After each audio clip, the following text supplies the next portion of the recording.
«Silencio, anciana». La pesada bota del oficial Doyle golpeó la sien de Martha Briggs como un martillo, golpeando porcelana fina. Incluso el ruido distante de los carruajes que pasaban quedó en silencio en ese momento. La plaza del pueblo se llenaba del calor matutino. La cegadora luz del mediodía quemaba sin piedad las grietas del asfalto, y el olor a gasolina caliente flotaba sobre la acera como hollín invisible. Marta llevaba un saco de harina y una hogaza de pan viejo, bien envueltos en papel de estraza. El bulto, crujiente, tiraba cálidamente de sus dedos torcidos. Llevaba un vestido de lino de un sencillo tono gris que le quedaba holgado, pero acentuaba su encorvadura tras muchos años de trabajo en la fábrica. Un cinturón desgastado le ceñía la cintura. Tras él escondía un viejo manojo de llaves, como una pequeña armadura contra el ajetreo del mundo. Doyle, un hombre corpulento de cuello corto, salió del coche patrulla como si saliera de las fauces abiertas de una bestia. Su camisa de uniforme, recién lavada y almidonada, contrastaba con la rudeza de su forma de hablar. Se fijó en Marta cuando, evitando cuidadosamente un charco, rozó accidentalmente el hombro contra el retrovisor de su coche. Eso fue suficiente. «Oficial, ¿qué crees que haces, ciudadano? Muéstrame las manos y abre el bolso». La voz de Doyle resonó entre la pared de la vieja oficina de correos y la del kiosco. Un breve susurro provenía de la ventana entreabierta de la parada de autobús. Alguien apretaba a un niño contra su pecho, temeroso de interrumpir. Martha levantó la vista. Sus apagados ojos azules, enmarcados por escasas pestañas, miraban sin miedo, pero también sin insolencia, ocultaban el cansancio de una larga vida. «Marta, hijo, solo traigo pan, no lo ensucies». Extendió el paquete como si fuera una frágil bandera de la paz. Doyle sonrió como si un mendigo le estuviera haciendo un homenaje. «Oficial, ¿me vas a dar órdenes otra vez? De rodillas». La empujó con el hombro. Marta se tambaleó, pero se mantuvo en pie. Un pensamiento cruzó por su mente. «No te caigas, si no, no te levantarás». Las vértebras crujieron bajo el peso de los años y una rudeza inesperada. La mujer intentó agarrarse a la barandilla de hierro forjado de la urna, pero la superficie húmeda le arrancó la palma de la mano. Un golpe corto del garrote la alcanzó en las costillas. La tela de su vestido se deshizo donde el mango de madera la había cortado, como una rama seca bajo un hacha. El aire a su alrededor se densificó en un rugido acerado. Incluso las palomas que picoteaban migajas junto al puesto alzaron el vuelo y se desvanecieron en el cielo ciego. «Oficial, ciudadanos, por favor pasen. La policía está trabajando aquí». Las palabras cayeron como guijarros fríos en agua estancada. Nadie se acercó. Los rostros se congelaron tras el cristal del minibús, cuya puerta se cerró con un golpe sordo. Marta se arrodilló, intentando sujetar la bolsa. El papel se rompió y una nube blanca de harina se elevó, creando un halo fantasmal en el aire caliente sobre su cabeza. El pan salió volando y golpeó la acera, dejando al descubierto una miga caliente a la que se le pegó el polvo de inmediato. Tosió, sintiendo el olor a harina mezclarse con el sabor de la sangre en la boca. Aún sostenía las llaves en el puño. Su frescura le recordaba la casa al otro lado de la vía del tren, donde esperaba su viejo perro. «Oficial, una palabra más y te arrestaré por resistirte». Se acercó. Puntos brillantes danzaban ante los ojos de Marta como cabos de vela. El asfalto áspero le quemó las palmas de las manos. De repente oyó un crujido sordo. Un vaso sanguíneo se rompió en su oído. Un segundo, y el mundo se convirtió en una tabla inclinada. Los sonidos subían, los colores fluían hacia abajo. Doyle la agarró por el cuello del vestido, la levantó y la golpeó en el estómago con la rodilla. En ese momento, las llaves caídas tintinearon, débilmente, de forma ofensiva. Alguien gritó: «¡Basta!», pero el grito fue ahogado por el traqueteo de un camión que pasaba. Marta sintió que sus piernas se negaban a obedecerla. El dolor resonó como una cuerda delgada y luego se quebró. Solo quedó un eco frío y vacío, Cayó de bruces, golpeándose la sien contra el bordillo de granito. Una mancha oscura se extendió por la superficie gris clara. Doyle se enderezó, secándose la frente sudorosa con la palma de la mano. A través del polvo cegador dejó caer la última palabra como una piedra en un estanque indefenso. Oficial, una criatura sin clan ni tribu. Él no sabía que ella tenía un hijo. La sirena de la ambulancia cortó el aire como una navaja fina, dejando tras de sí una estela vibrante. Marta yacía en una camilla, bajo una manta gris, apenas visible contra los laterales rojos del vehículo. Las correas se le clavaban en los delgados hombros, pero no sentía dolor. La conciencia se desvanecía como una brasa moribunda. Un paramédico llamado Harry Lucas, alto y curtido, le tomó el pulso carotídeo. Le temblaba la mano, no de miedo, sino de rabia. No había visto una violencia tan insensata desde sus días en la Guardia Nacional. El interior del coche olía a antiséptico y goma. Un paquete abierto con una máscara de oxígeno yacía junto a la puerta. La manguera de goma se balanceaba como la cola de un animal asustado. Junto a Marta yacía una bolsa caída, una baguette rota, harina esparcida, una manzana roja que recordaba un otoño lejano. Harry se ajustó la máscara y susurró: «Aguante, señora, todavía plantará patatas en primavera. La historia continúa. Escribe desde donde nos ves y suscríbete al canal». El conductor pisó el acelerador. Las farolas parpadeaban como páginas arrancadas de un libro viejo. Afuera, las carrocerías oscuras de los coches se apartaban como si dieran paso a una comitiva invisible. Harry vio cómo la sangre empapaba el cuello de su vestido. Un fino hilo se filtraba, tiñendo la tela de un tono oxidado. Se colocó una compresa esterilizada, presionando con cuidado. La presión arterial le bajó.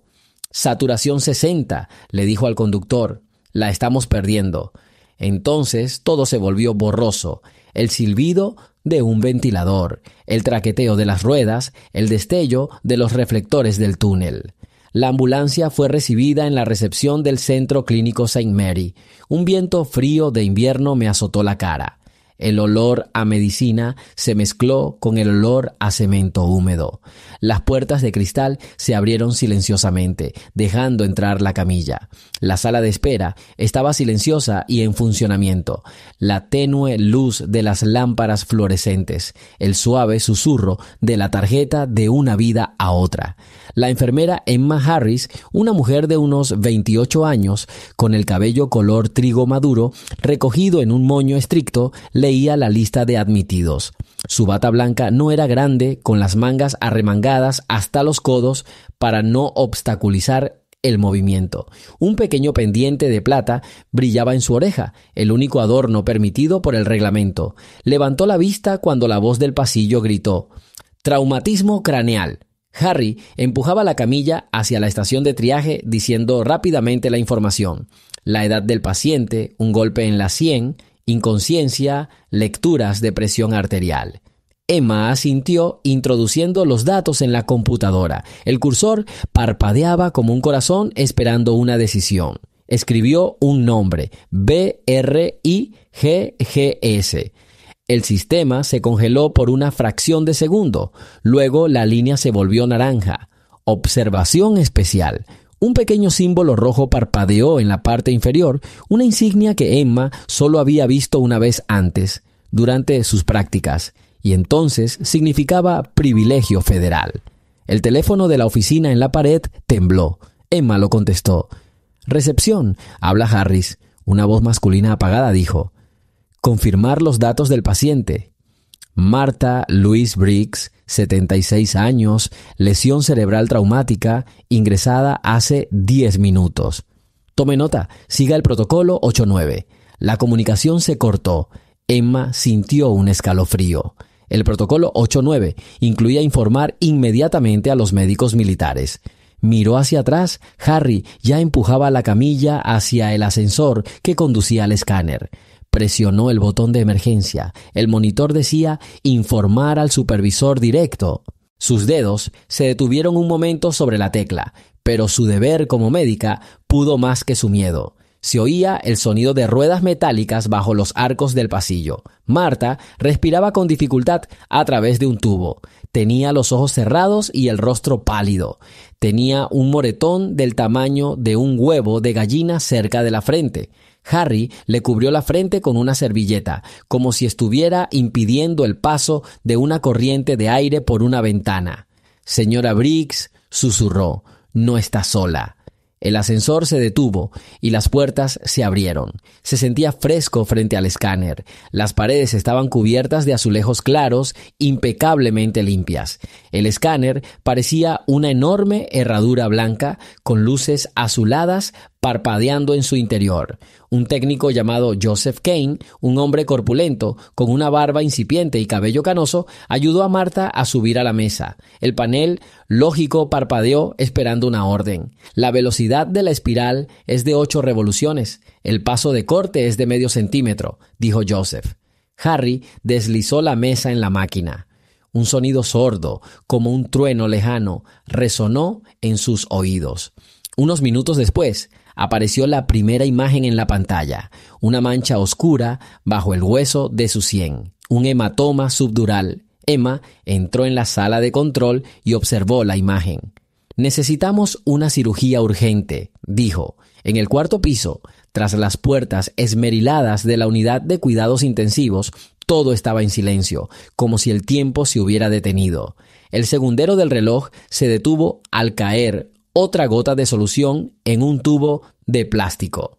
Emma pulsó el botón para llamar al cirujano jefe. Estaban preparando el quirófano. Toallas estériles, instrumental reluciente bajo las luces, el relajante pitido del monitor. Mientras tanto, en la trastienda de urgencias, una luz verde brilló. Línea cerrada. Al otro lado de la ciudad, tras el grueso cristal de un cuartel general fortificado, un capitán de comunicaciones leyó un aviso.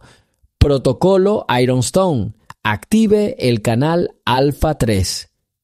Segundos después, un nombre brilló en el monitor. General Nathaniel Briggs.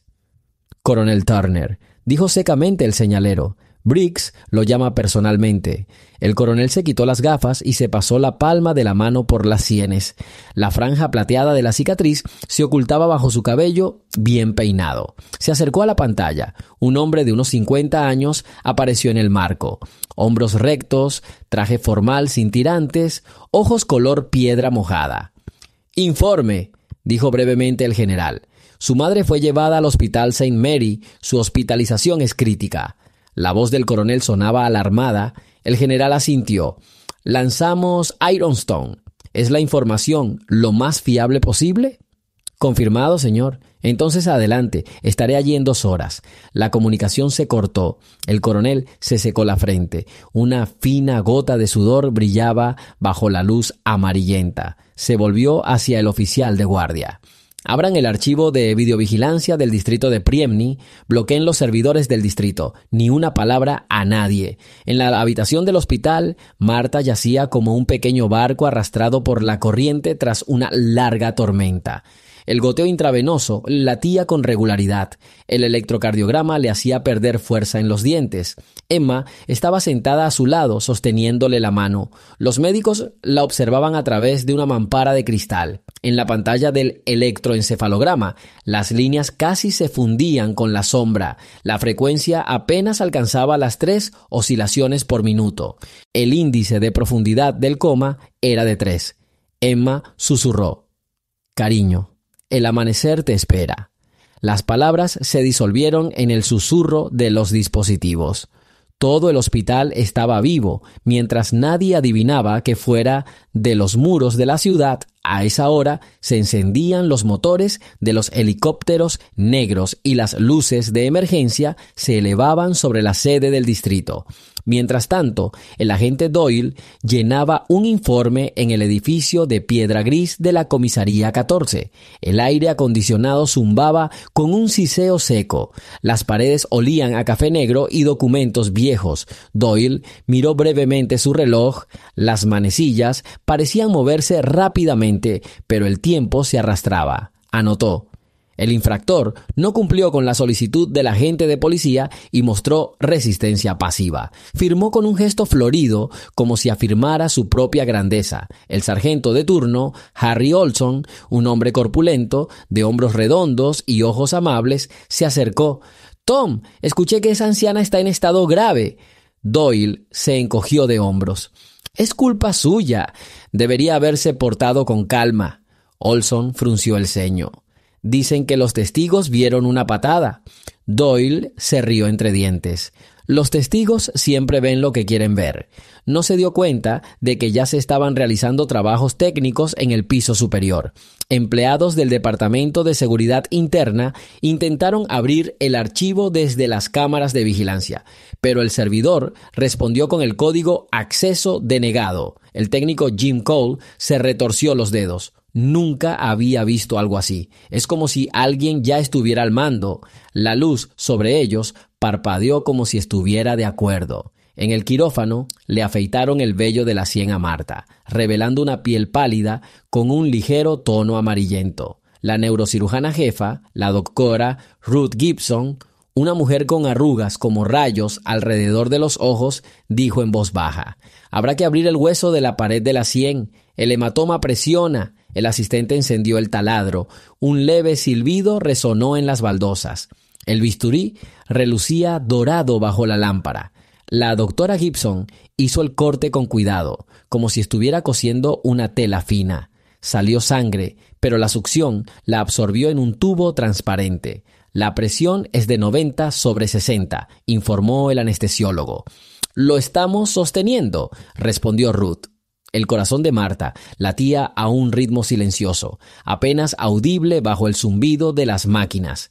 En la oficina del general Briggs, lejos del estado, ardía una lámpara de escritorio con pantalla de latón. Cerró la carpeta confidencialmente y miró la fotografía. Su madre, sonriendo, sosteniendo una cesta de manzanas frente a un viejo granero.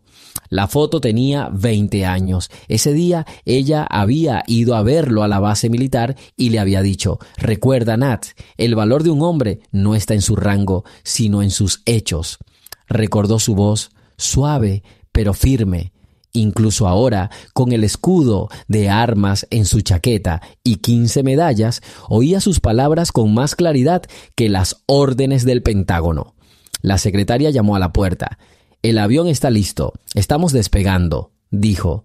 El cielo sobre el aeródromo era gris, como acero listo para forjarse. Un avión médico militar se detuvo en la pista. El fuselaje relucía con un brillo frío. Los motores comenzaron a rugir bajo. El general subió los escalones de la cabina. 2 oficiales de enlace, un médico de reanimación, un analista. Se sentó, se abrochó el cinturón de seguridad, abrió su tableta y miró las imágenes de la calle tomadas por un testigo con una vieja cámara. Una mujer cayendo, sangre, harina, una porra. El general no parpadeó. Solo sus labios se apretaron en una fina línea. «¿Cuál es el nombre del atacante?», preguntó. «Thomas Doyle», respondió el analista. «Es asunto suyo». Un minuto después apareció una fotografía en la pantalla. Una cara redonda, un cuello corto, una sonrisa vacía.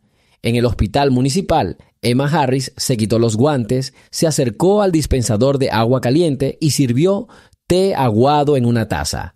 Un fino hilo de vapor se elevaba. Miró por la ventana. Se encendían las luces del aparcamiento. Le pareció que la ciudad se había vuelto repentinamente más ancha y profunda, como si un pozo invisible se hubiera abierto bajo ella. «Emma, ¿estás bien?», preguntó Harry, apoyándose en el marco de la puerta. «Hace un calor sofocante hoy», respondió y terminó su té. Mientras tanto, el oficial Doyle estaba de patrulla nocturna. El coche olía a asientos de cuero y loción barata. La sirena estaba apagada, la ciudad dormitaba. Encendió la radio, una voz humana cantando música country, letras sobre la añoranza y el camino. Doyle no escuchaba. Recordaba el rostro de la anciana, un moretón, harina blanca, pan en el polvo. Algo extraño le picó el pecho por un instante, encendió la señal de giro y se metió en un callejón. Allí, entre los almacenes, había camiones, iluminados por tenues farolas. Doyle apagó el motor, Salió y encendió un cigarrillo. El humo flotaba en un denso anillo. ¿De qué debería tener miedo?, dijo en voz alta. La llama del cigarrillo ardía como un pequeño corazón rojo. Un helicóptero sin distintivos sobrevoló la zona. Doyle miró hacia arriba, pero el casco oscuro estaba oculto tras una nube. El silencio regresó. Tiró el cigarrillo y lo aplastó con el calcetín. A la mañana siguiente, con el sol de hojalata apenas asomando por encima de los tejados de la fábrica, la pequeña casa de Martha a las afueras de Elm Grove recibió el día vacía. La puerta crujió con la brisa, los escalones de madera intactos. Una vecina del otro lado de la calle, la señora Clara Milton, una mujer robusta, de rostro amable y manos nudosas, llamó con cautela, pero hubo silencio. Clara sabía que Martha nunca salía de casa sin una nota. Recordó cómo en Pentecostés del año anterior, Martha había ido a un hogar para niños discapacitados y había dejado una nota. De vuelta para cenar, no olvides regar los lirios. Clara se sentó en el último escalón. El dobladillo de su abrigo de lana estaba lleno de polvo, pero no le prestó atención.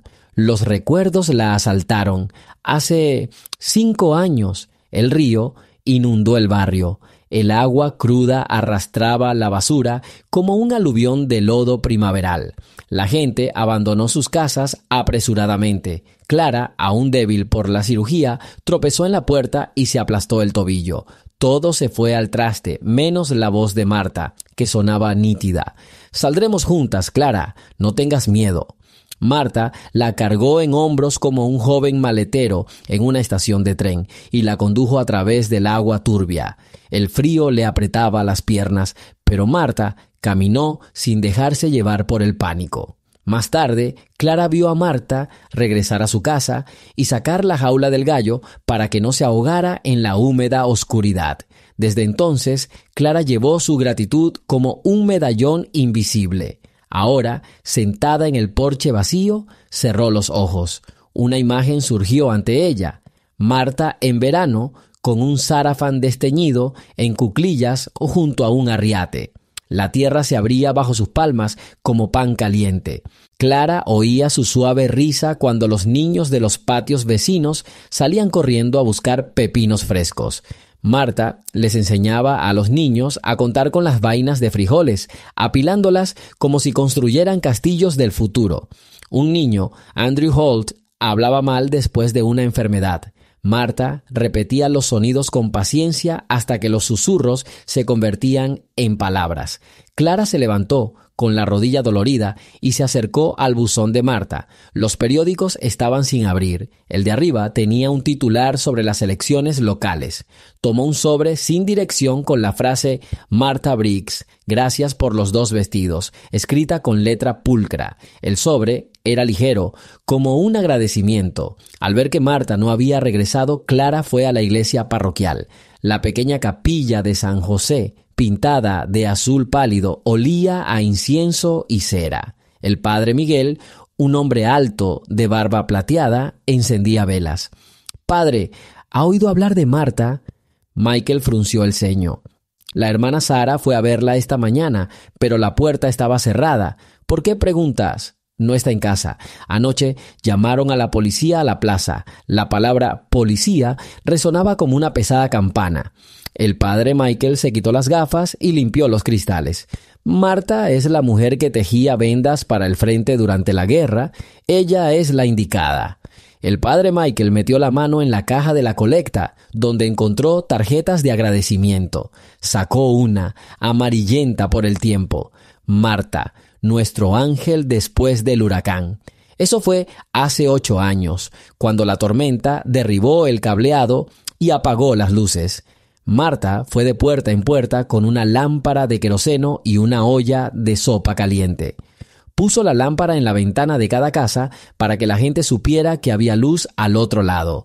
Mientras tanto, en el aula de la escuela Lincoln, la señorita Dorothy Wilson preparaba una clase de ciencias. Sobre la mesa había frascos de frijoles, etiquetados con fotosíntesis y crecimiento. Llamaron a la puerta. Un niño de unos 10 años entró de la mano de su hermana menor.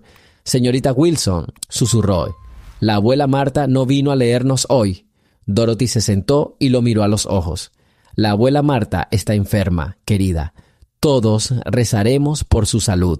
Los niños hicieron crujir sus cuadernos ruidosamente. Alguien preguntó: ¿La abuela Marta realmente fue a Luisiana durante la inundación? Sí, asintió la maestra. Allí recogía pañuelos y medicinas.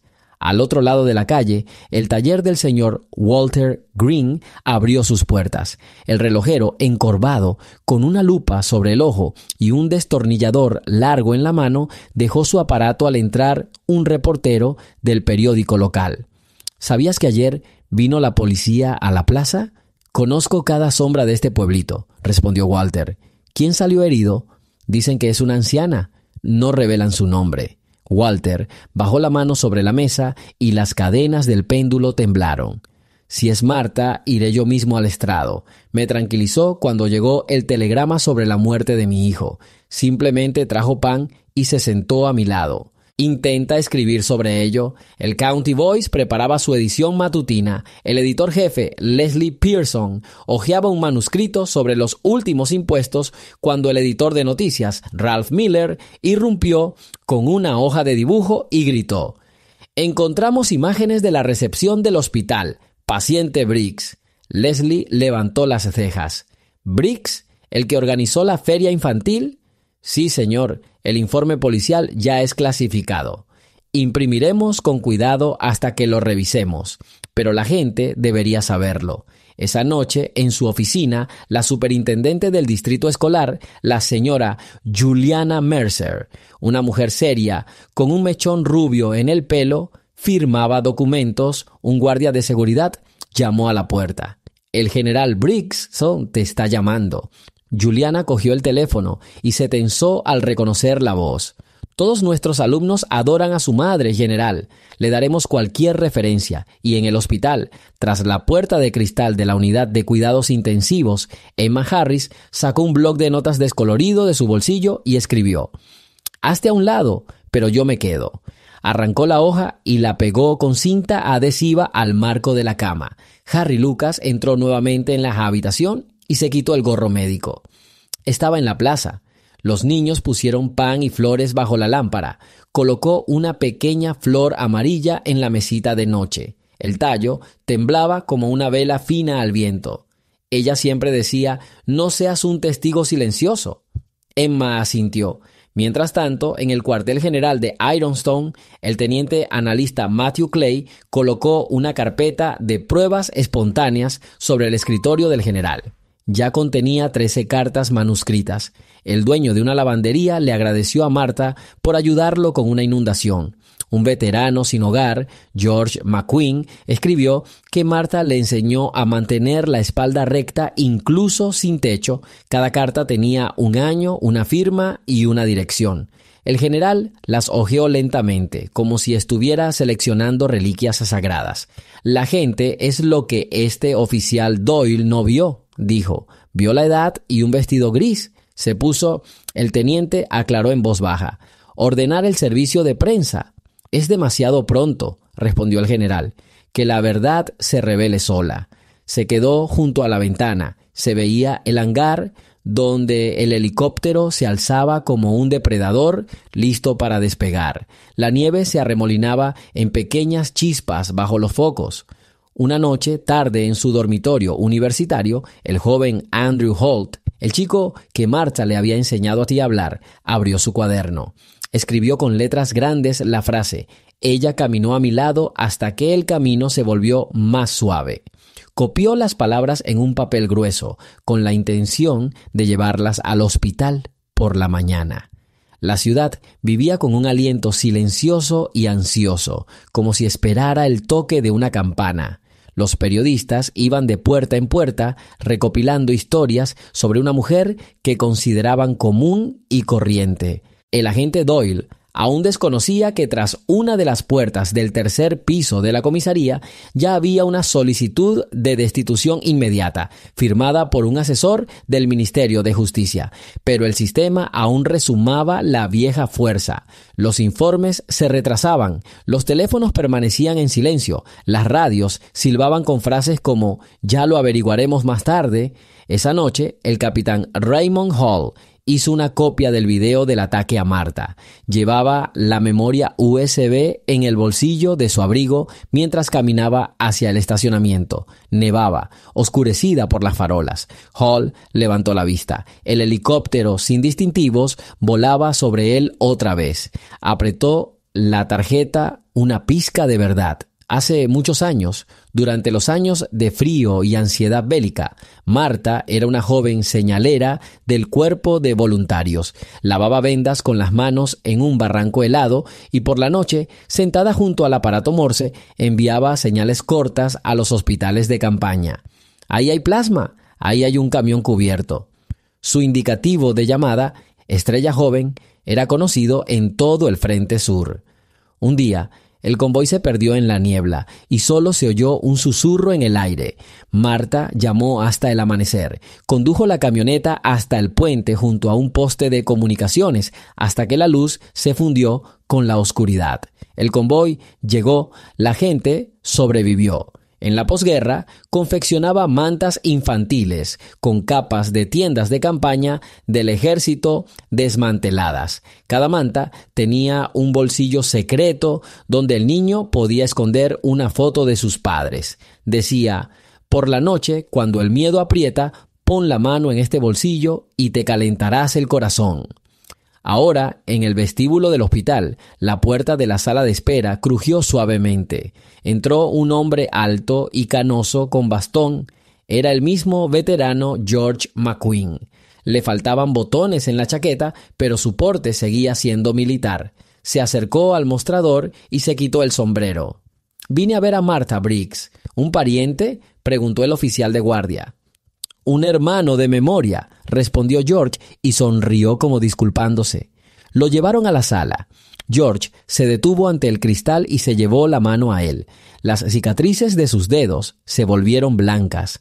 Recordó la noche en que Marta lo encontró en el andén de la estación de autobuses, temblando de frío y soledad.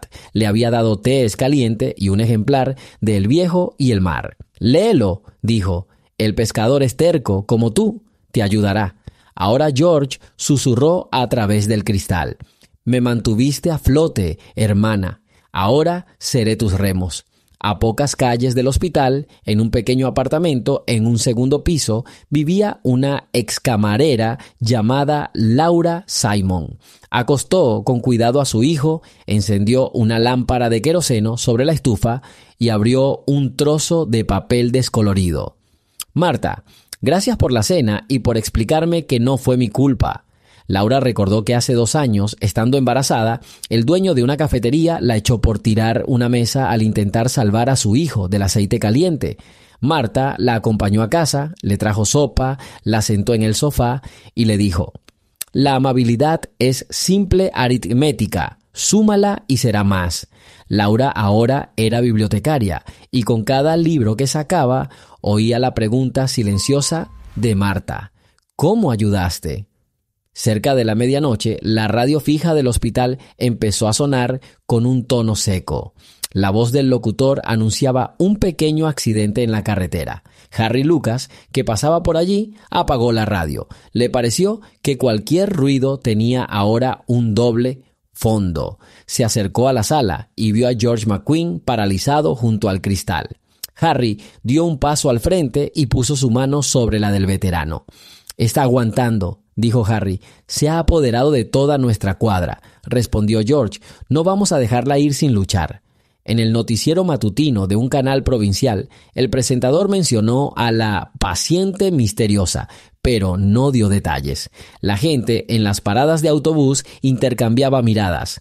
El nombre de Marta se escuchaba cada vez con más frecuencia. Algunos recordaban su sopa de lentejas, otros su costumbre de dejar manzanas en los bancos para los transeúntes. En una azucarería, el panadero Martin Jenkins escribió con tiza en la pizarra: compra un pastel, deja una rebanada para Marta. Su esposa, Carol, trajo un frasco de vidrio para donaciones voluntarias a la vitrina. En 2 horas, el frasco estaba lleno de monedas.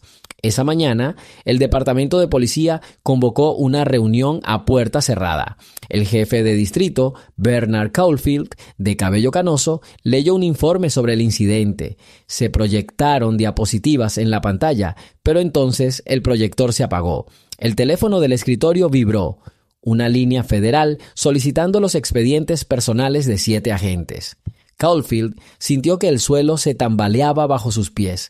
Recordó una vieja conversación con Marga, su hermana menor, sobre cómo Marta la ayudó a curarse las costillas después del accidente. Ahora, el sistema exigía papel tras papel y el teléfono no paraba de sonar. 1 hora después, la fiscal independiente Elizabeth Moore se encontraba en la entrada de servicio de la oficina de citaciones, con un abrigo de tweed gris y un maletín en la mano que contenía copias de las denuncias contra el agente Doyle. Había habido 6 en los últimos 10 años. 3 se habían cerrado por pruebas insuficientes, 2 por prescripción y 1 por falta de pruebas. Elizabeth hojeó los archivos y pensó: hemos estado haciendo la vista gorda durante demasiado tiempo. Mientras tanto, en la oficina del general Briggs, el analista informó: hasta las 8 de la mañana de hoy, 23 testigos han sido interrogados. 11 están listos para dar testimonio escrito. 5 son veteranos. El general asintió. Lo principal es abrir camino a la verdad. Nada de consignas vacías. En los archivos del pequeño pueblo, la señora Nancy Flowers, oficinista, buscaba recortes de periódicos antiguos, incendios, inundaciones, ferias de la iglesia. Encontró una fotografía de Marta sosteniendo una cesta de conservas en las escaleras de la escuela, rodeada de niños. La foto estaba amarillenta, pero los ojos de Marta brillaban como si tuvieran una luz interior.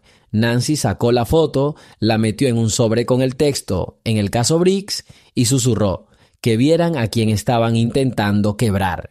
A la hora del almuerzo, un chico llamado Andrew Holt entró en el pasillo del hospital con un sobre amarillo. Harry lo condujo a la habitación. Andrew vio a Marta a través del cristal. Su rostro estaba sereno, sus manos ocultas bajo una sábana. Apretó el sobre contra el cristal. La letra era grande. Nos enseñó a decir la verdad. Emma ingresó la carta en el expediente personal de la paciente. Tras el cristal, bajo la tenue luz de una lámpara, la doctora Ruth Gibson auscultaba el corazón de su paciente con un estetoscopio. El sonido era débil, pero constante. La doctora miró a Emma. La presión está aumentando. Ella oye nuestro ruido, doctor. Sabe que estamos cerca, dijo Emma. Al anochecer, el periódico La Voz del Distrito publicó un suplemento especial titulado Nuestros héroes del silencio. En portada, un artículo sobre Marta durante el huracán. La tirada se agotó en 2 horas. La gente leía y guardaba silencio, como si cada uno estuviera limando una arruga invisible en su propia conciencia. La ciudad no había cambiado nada desde fuera. Los autobuses funcionaban a tiempo. Las tiendas cerraban a las 9, pero cada vez con más frecuencia la gente se detenía en los escaparates para escuchar las noticias. El nombre de Marta se oía en cada susurro. Se convirtió en un resorte invisible que contenía una fuerza que aún no se había comprendido. 2 horas después, un sordo estruendo resonó sobre la ciudad como una gran mano que descendía de las nubes. Un helicóptero negro descendió sobre la plataforma del Hospital St. Mary. Sus palas levantaron un remolino de nieve y hojas secas, copos blancos que se arremolinaban en el aire como páginas arrancadas de un diario. Cuando se abrieron las puertas, el oficial de enlace salió primero, examinó el perímetro y asintió. El general Nathaniel Briggs pisó el hormigón. Llevaba una severa capa azul oscuro con el cuello levantado para protegerse del viento. La escarcha le rozaba la piel, pero el rostro del general permanecía sereno, rasgos pétreos, mirada directa. Se quitó el guante y tocó el parapeto, como confirmando la realidad del momento. Emma Harris estaba cerca. La habían llamado para acompañar al invitado hasta su madre. Bajó la mirada, sintiendo el poder que caminaba sin hacer ruido. «Gracias, hermana», dijo el general en voz baja, y su voz sonaba como una orden, pero no había ni una sombra de arrogancia en ella. El camino a la sala discurría por un pasillo estrecho. Las paredes estaban cubiertas de pintura verde claro, lo que hacía que los rostros parecieran más pálidos. Emma abrió la puerta. El general se detuvo en el umbral. Marta yacía inmóvil con una venda nueva blanqueando su frente. Un fino mechón de cabello gris se había escapado, rozando la venda. El general dio un paso, se arrodilló y le tomó la mano con cuidado. Sus dedos, fuertes como una cuerda naval, temblaban. Dijo apenas audible: «Mamá, estoy aquí. Ninguna voz te volverá a hacer daño». La vía intravenosa goteaba constantemente. El pulso subía y bajaba lentamente. El general observó los instrumentos. Frecuencia cardíaca de 60 latidos por minuto, presión arterial de 120 a 70. Pero la respuesta pupilar era mínima. La doctora Gibson entró en la habitación. Se quitó la mascarilla y asintió. «Le quitamos el hematoma, pero la inflamación cerebral persiste. Las próximas 48 horas serán decisivas». El general se puso de pie. «¿Qué necesitas?», preguntó. «El tiempo y la ausencia de ruido», respondió el médico. «Te daré todo lo que necesitas», dijo.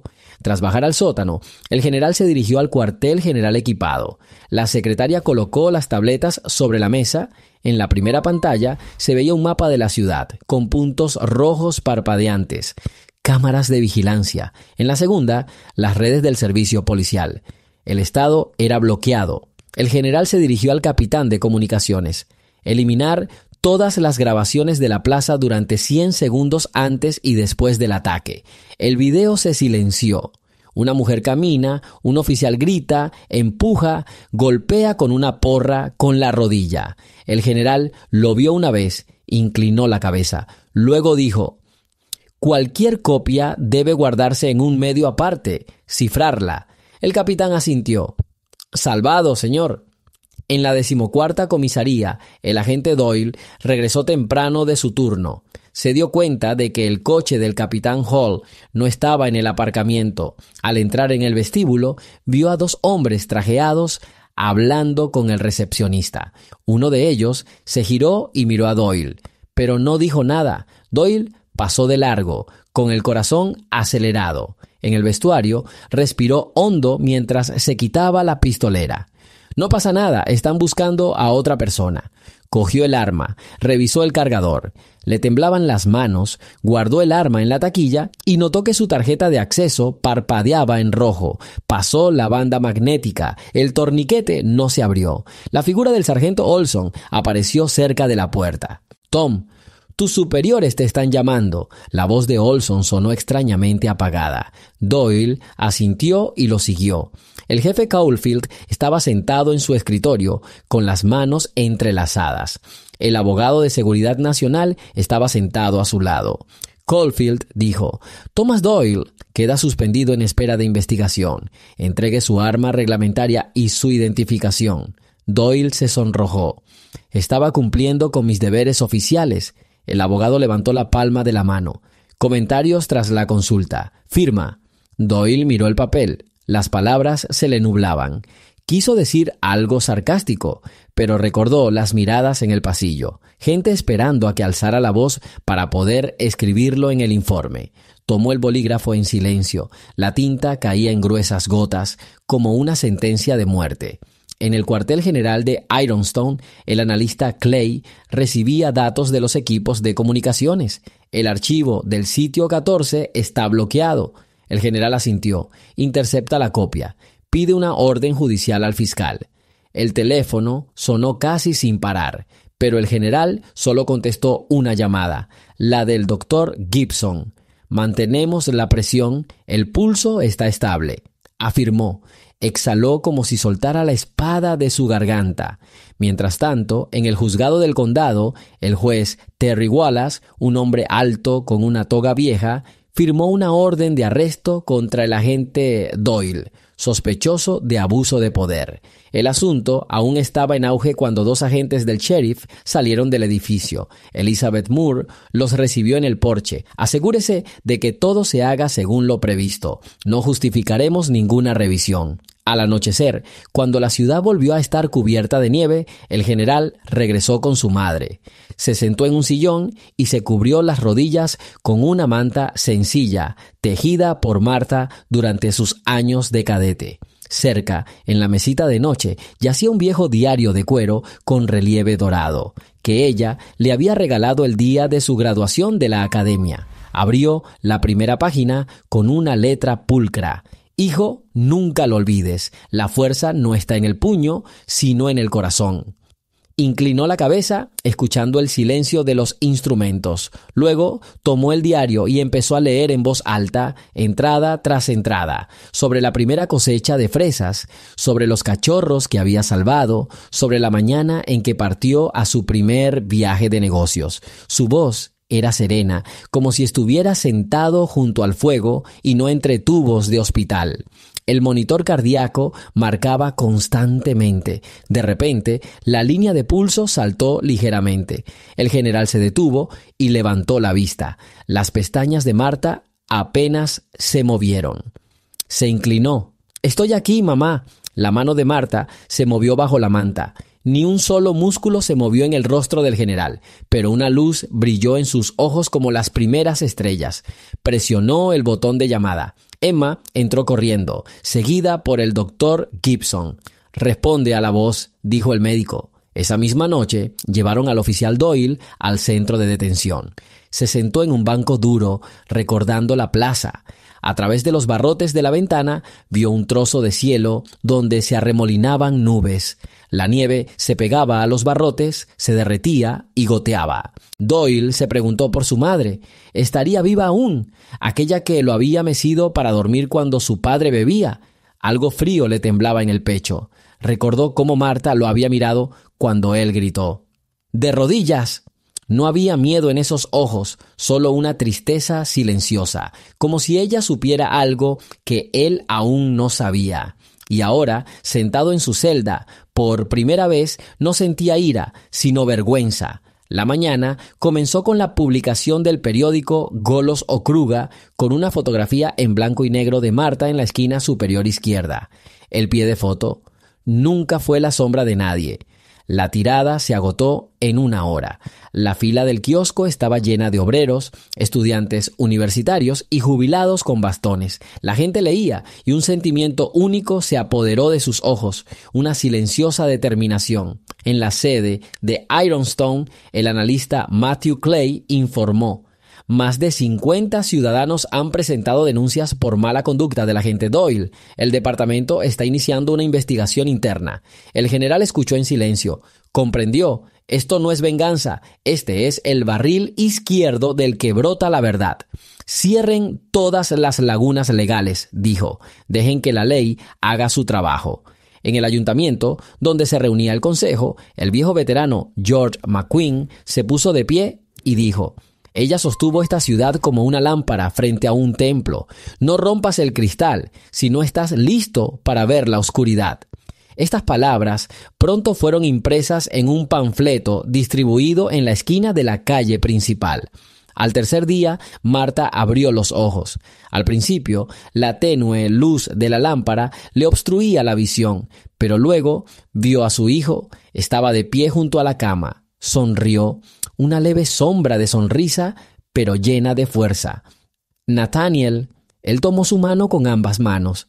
Tranquila, mamá, los médicos necesitan que descanses. Miró las paredes y notó la flor amarilla que Harry había traído. Susurró: hermoso. Emma, de pie en la puerta, se secó una lágrima. El doctor Gibson dijo: saldremos un ratito. El general se inclinó. Tienes que mejorar. Mucha gente te apoya. Cerró los ojos y el sueño regresó. pero su respiración se hizo más profunda. Ese mismo día, la Fiscalía presentó una moción para trasladar el caso al Tribunal de Distrito y evitar la manipulación de testigos.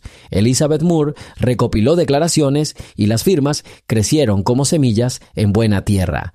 En la estación 14, el capitán Hall le entregó la memoria USB a un investigador federal. Este la guardó en el bolsillo interior de su abrigo y salió a la oscuridad. Al anochecer, la gente se había reunido frente al hospital. No una multitud, sino un cerco viviente de oración. No gritaban consignas, sino que sostenían velas y cantaban en voz baja un antiguo himno de esperanza. Marta vio el parpadeo de las luces en la ventana de la sala. Cerró los ojos y sonrió. En el cuartel general, el general cogió el teléfono. «Soy Briggs. Le pido al fiscal federal que se haga cargo personalmente del caso». La persona del otro lado de la línea respondió: «Ya estamos firmando». El general colgó el teléfono y se quitó el abrigo por primera vez en 3 días. De noche, Doyle estaba acostado en su litera. Se oyeron pasos en el pasillo. La puerta se abrió. 2 guardias. «Prepárate, te están transfiriendo». Doyle se puso de pie. «¿Dónde?» «Al centro de detención del condado». Salió con las manos esposadas. En el pasillo se encontró con la mirada del capitán Hall. Hall dijo: «Te reíste cuando destruiste a la hormiga, ahora la montaña te está mirando». Doyle miró hacia abajo. En el coche del convoy, mirando por el cristal oscurecido, Doyle recordó su juventud, la academia, su primera patrulla, la noche en que salvó a un niño atrapado en un puente medio derrumbado. Se sintió orgulloso entonces, pero en algún momento del camino ese orgullo se transformó en la convicción de que estaba por encima de aquellos a quienes debía proteger. Cerró los ojos, oyó el ruido de la calle y ahora, mientras el hierro de las esposas le enfriaba la piel, se preguntó por primera vez en años: ¿cuándo dejé de ser humano? En la capilla del hospital, Emma encendió una vela y se arrodilló. Susurró una oración por la salud. Harry Lucas se sentó a su lado. Se quitó la cofia. La luz de la vela se reflejó en sus ojos. «Está respirando mejor», dijo Harry. «El general trajo aire limpio», respondió Emma. A medianoche, nuevos datos habían llegado a la sede de Ironstone. 56 testigos, 27 declaraciones escritas, 12 informes de servicio interno corregidos, antes ocultos bajo la marca eliminados y ahora restaurados.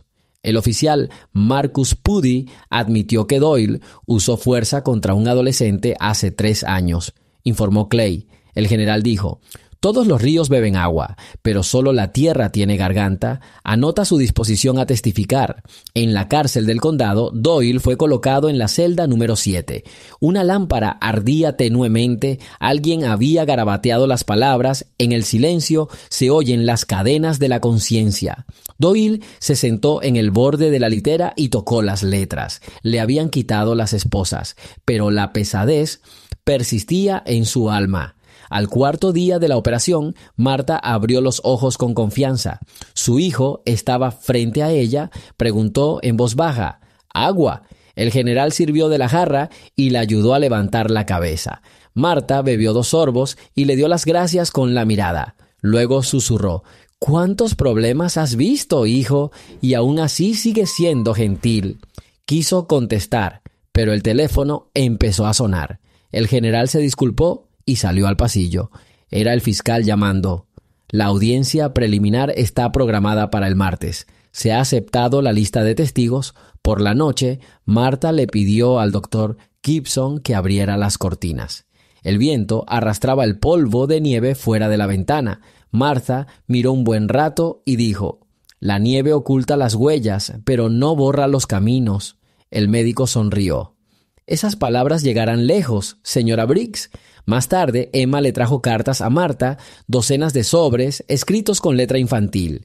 Marta los revisó con ojos brillantes, sacó uno y leyó: «Me enseñaste a creer que la bondad también es poder». Marta se volvió hacia Emma. Dígales a los niños que escucho cada palabra que dicen. Esa misma noche, el oficial Doyle estaba sentado en su litera cuando se abrió la puerta y entró el capellán de la prisión, un sacerdote de cabello gris llamado Padre Raymond. ¿Puedo sentarme?, preguntó el sacerdote. Doyle asintió. «Hijo mío, te traje una carta». El Padre Raymond le ofreció un sobre. En él, escrito a mano en letra grande, decía: «Para el hombre que se interpuso entre mí y el sol». Dentro, una breve frase: «Aún no es tarde para cambiar de rumbo», sin firma. Doyle lo leyó con manos temblorosas. Preguntó: «¿Quién lo escribió?» «Un chico llamado Andrew», respondió el capellán, «aquel a quien intentaron negarle la verdad». Doyle cerró los ojos. Las palabras ardían como fuego. El general, mientras tanto, estaba sentado junto a la cama de su madre. Ella dormía. Escribió en su diario: «Si pudiera cambiar todas las medallas por su salud, lo haría sin regatear». Al pie, añadió: «Cada día entiendo, vivir significa servir, no mandar». Puso el diario en la mesita de noche. Por la mañana, en la plaza de armas de la Academia Militar, los reclutas se formaron. Ante ellos, un joven mayor leyó una orden sobre el ejemplo de coraje civil. No nombró a nadie, pero dijo: «Nadie debería golpear a alguien que considere débil, porque con este golpe no se quiebra la víctima, sino toda la forma de su rango». Los cadetes escuchaban en silencio, podían oír el viento pasando las páginas del informe de bitácora. Llegó el día de la audiencia preliminar. El juzgado del condado se erguía como un viejo centinela de piedra, un rectángulo gris sobre la plaza. Las banderas colgaban inmóviles. El aire estaba quieto como antes de una tormenta.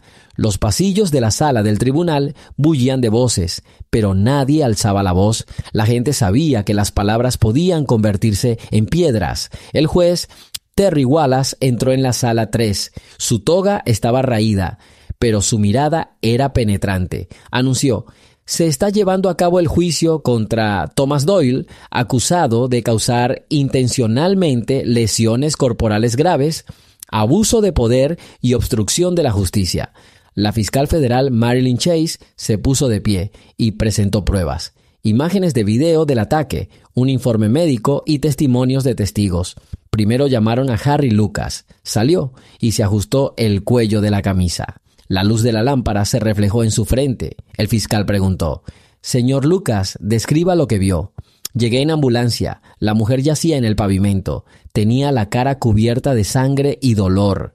El agente Doyle estaba allí de pie, sonriendo». «Fiscal, ¿cuáles fueron las palabras del oficial?». Dijo: «Una criatura sin especie». Un murmullo recorrió la sala. El juez golpeó el mazo. La segunda persona a la que llamaron fue Emma Harris. Se irguió con voz tranquila pero firme. «Vi el nombre del paciente». El sistema emitió un protocolo de observación. Después informé al médico jefe: «Fiscal, ¿qué sintió usted?». «Que el orden en el que yo creía se está derrumbando ante mis ojos». Cuando llamaron a George McQueen, el veterano se puso de pie, apoyándose en su bastón. El pan de oro de su corazón púrpura brillaba tenuemente en su chaqueta. Hizo una reverencia al juez. «¿Háblame de la señora Briggs?», preguntó Marilyn. George habló en voz baja, pero cada palabra sonaba pesada como una bala de cañón. «Me encontró en la oscura estación cuando ningún oficial vino a buscarme. Con su sopa salvó mi cuerpo y con su palabra silenciosa mi alma», señaló a Doyle. «Golpeaste a quien nunca golpeó a nadie». Doyle miró hacia abajo. Entre los testigos se encontraba un niño, Andrew Holt. Le permitieron hablar. Le trajeron un banco para que pudiera alcanzar el micrófono. Andrew sostenía un sobre amarillo. «Quiero leer», dijo. El juez asintió. Andrew abrió el sobre. «Ella caminó a mi lado hasta que el camino se volvió liso». Su voz temblaba, pero sus palabras llegaron a todos los rincones de la habitación. El fiscal le sonrió y luego anunció al siguiente testigo: «El agente Marcus Puddy». Salió uniformado, con los hombros encorvados. Era evidente que estaba forcejeando. «Fiscal, ¿por qué decidió hablar?». Puddy miró al juez. La conciencia afila lenta, pero seguramente, la piedra de la garganta. Tengo más miedo de callar que de decir la verdad, afirmó. Describió un incidente que ocurrió hace 3 años. Doyle empujó a un adolescente quien se golpeó la cabeza, pero el asunto fue silenciado. La gente susurraba en el pasillo. Alguien se secó los ojos. Entonces, los testigos fueron llegando uno tras otro. Laura Simon, quien contó la ayuda en el café, Clara Milton, la inundación, el relojero Walter Green, el día que Marta se sentó a su lado mientras su hijo moría. Cada uno aportó una pieza del rompecabezas, convirtiendo a la anciana desconocida en el corazón de la ciudad. El fiscal se puso de pie. Su señoría, tenemos más de 60 declaraciones. La fiscalía cree que la naturaleza del delito es sistémica. El abogado defensor, el señor Jackson, protestó, pero el juez Wallace respondió: se rechaza la protesta. El sistema está obligado a escuchar a todos los ciudadanos. Durante los descansos, Doyle se sentaba en el estrado de los acusados. Los periodistas pasaban como un rayo tras el cristal. Sus manos se aferraban al metal de su silla. Oía voces del público.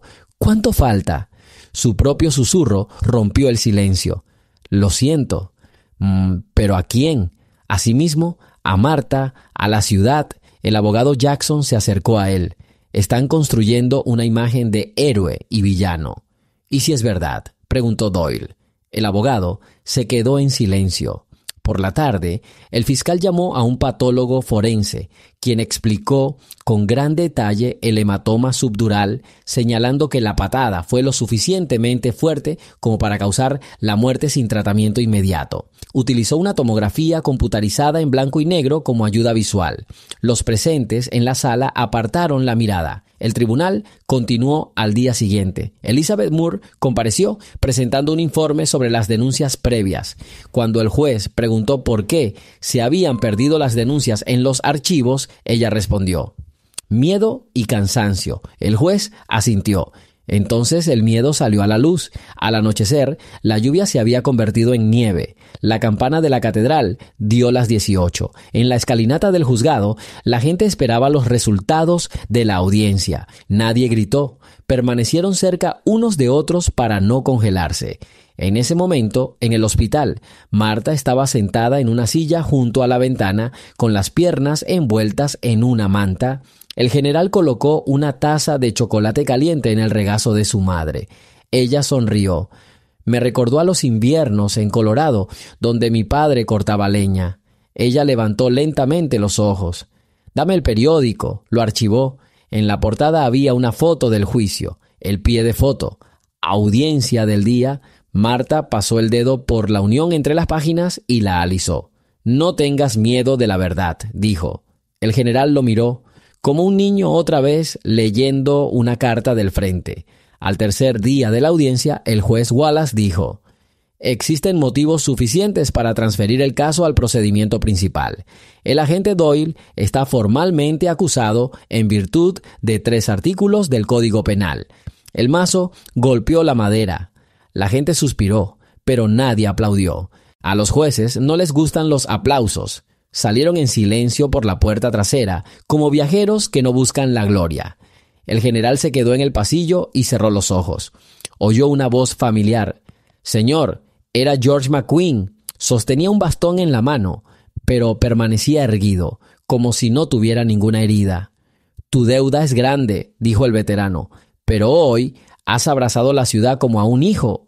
El general respondió: mi madre me enseñó. Los muros se derrumban silenciosamente cuando se quita la última piedra de la indiferencia. Mientras tanto, el panadero Martin Jenkins trajo una bandeja de pasteles a la puerta de la tienda. Cada uno tenía un diseño de rodajas de manzana en forma de vela. Colocó una placa que decía: en memoria de quien sostiene la luz. En la comisaría 14, el capitán Hall selló el sobre que contenía el expediente disciplinario. Caminó por el pasillo pensando: el juicio aún está por venir, pero ya se ha quitado la primera piedra. El juicio continuó a la mañana siguiente. El abogado defensor de Doyle intentó presentar a la gente como si hubiera estimado mal la amenaza. Llamó al estrado a un experto en tácticas de arresto, el capitán retirado Richard Crowe. Habló con seguridad, pero bajo el contrainterrogatorio del fiscal admitió: si no hay resistencia, no se permite la patada. Un pesado suspiro se escuchó en la sala. A la hora del almuerzo, el juez permitió al público una pregunta. Un hombre mayor de cejas grises se puso de pie. Era Walter Green, el relojero. Preguntó: ¿la autoridad de la hombrera es un derecho o un deber? El juez respondió: es un deber, y si se viola, la ley exige una respuesta. Por la tarde ocurrió un giro inesperado. El oficial Doyle le pidió al juez que le permitiera hablar. Su abogado intentó disuadirlo, pero el juez le permitió hablar. Doyle se puso de pie, sin el cinturón del uniforme, y vistiendo una sencilla camisa color prisión. «No pido clemencia», empezó. «Pido permiso para decir la verdad». Su voz temblaba, pero el altavoz dejaba clara cada palabra. Contó cómo en su juventud quiso proteger a los débiles, pero con el tiempo empezó a ver a las personas como alborotadores en lugar de vecinos. Sus últimas palabras: «No golpeé a una mujer, golpeé mi propia memoria de honor». Muchos en la sala bajaron la cabeza. El fiscal Chase subió al estrado. «La fiscalía acepta la confesión, pero recuerda, el arrepentimiento no anula las consecuencias». El juez asintió. Mientras tanto, fuera de la ventana, la misma llovizna nos recordaba el ritmo inmutable del mundo. En el edificio frente al juzgado, las vidrieras del taller reflejaban un cristal precioso. El dueño había apagado las luces para ahorrar, pero una pequeña linterna seguía encendida, iluminaba el letrero que había hecho: «No estás solo», encargado por los vecinos de Marta. En el pasillo, la prensa esperaba comentarios, pero ni el general ni el fiscal dijeron una palabra. El general simplemente pasó de largo, quitándose la gorra un instante. La gente le abrió paso, no porque vieran la estrella en sus hombros, sino porque llovía en su corazón. Esa noche, la abogada Chase llegó al hospital. Se acercó a Marta y se presentó. Marta asintió con la mirada despejada. «Escuché que defendiste a los niños del huracán», dijo Chase. Marta respondió en voz baja: «Todos estamos en deuda con alguien. Sin deuda, el corazón está vacío». Emma Harris estaba sentada en la sala de personal llenando su diario esa noche cuando un nuevo pasante se le acercó. «¿Por qué todo el mundo habla de ella como si fuera una santa?». Emma puso un punto en la entrada y cerró el diario. «No es una santa. Simplemente nunca pasó por alto el dolor ajeno. Por eso hablamos». El interno miró hacia abajo y salió. Al quinto día del juicio, el juez declaró un receso hasta la audiencia final del jurado. El público desfiló hacia el pasillo. El general se detuvo al pasar junto a Clara Milton. «Gracias por su lealtad». Clara respondió: «No somos leales a los nombres, sino a la bondad, general». Al mismo tiempo, en la academia, el columnista de historia, coronel Hugh Miller, impartía una conferencia. Abrió un mapa y se lo mostró a los cadetes. Un pequeño pueblo, un golpe, y todo el país no habla de fuerza, sino de conciencia. Recuerda, un luchador que ha olvidado que la igualdad es sagrada se convierte en un espejo torcido. Los cadetes lo escribieron y la tinta fluyó suavemente sobre el papel. Mientras tanto, en la biblioteca del condado, los estudiantes buscaban periódicos viejos en el repositorio. Estudiaron fotografías de Marta, marcas de inundaciones y anuncios de lotería para viudas. Un estudiante comentó: «No sabíamos todo esto porque nadie preguntó». La bibliotecaria, canosa y delgada, sonrió. La historia habla más fuerte cuando se la escucha. La noche anterior al jurado, el general escribió una carta a su madre: «Mamá, mañana el tribunal se pronunciará, pero lo más importante ya pasó. La gente recordó tu nombre discreto». Dejó la carta en la mesita de noche, se sentó junto a la cama y se quedó dormido. Temprano en la mañana, Marta lo despertó con una voz tranquila. «Nathaniel, no dejes que te destruyan». Él preguntó a quién se refería. «Oficial Doyle», respondió ella, «que reconstruya y que no se derrumbe». El general asintió, dándose cuenta de que el perdón era más duro que un golpe. Llegó el día del juicio final. 8 jurados, 4 hombres y 4 mujeres ocuparon sus lugares bajo una viga de roble en la que estaban grabadas las palabras «Ley por encima del miedo». La sala estaba llena, pero no había ruido. La gente estaba sentada como en un templo. El fiscal Chase se puso de pie. Excelencia, honorables miembros del jurado, esto no es solo un caso de mutilación ante ustedes, es un espejo en el que cada uno de nosotros verá quiénes éramos en el momento en que la mujer cayó sobre la piedra. Ella se dirigió hacia la mesa de la defensa. No buscamos venganza, buscamos la verdad para que mañana un niño pueda caminar por la calle con la confianza de que la fuerza protege y no encubre la humillación. La defensa también habló. El abogado de Jackson habló de un momento de pánico, un error de juicio. Intentó apelar a la compasión. El oficial Doyle sirvió con impecable integridad durante muchos años, salvó a familias de un incendio y rescató a un hombre de un río helado. Pero la mirada del jurado permaneció ilegible. La fiscal llamó a su última testigo. La doctora Ruth Gibson salió con bata blanca, disculpándose por dejar su puesto. «Dígame, doctor», preguntó Chase, ¿podría describir el estado de la señora Briggs y sus posibilidades de sobrevivir sin asistencia inmediata? Un hematoma subdural de este tamaño deja menos de una posibilidad entre 10. Entonces, aclaró Chase, ¿parecía un milagro que viviera para ver la cirugía?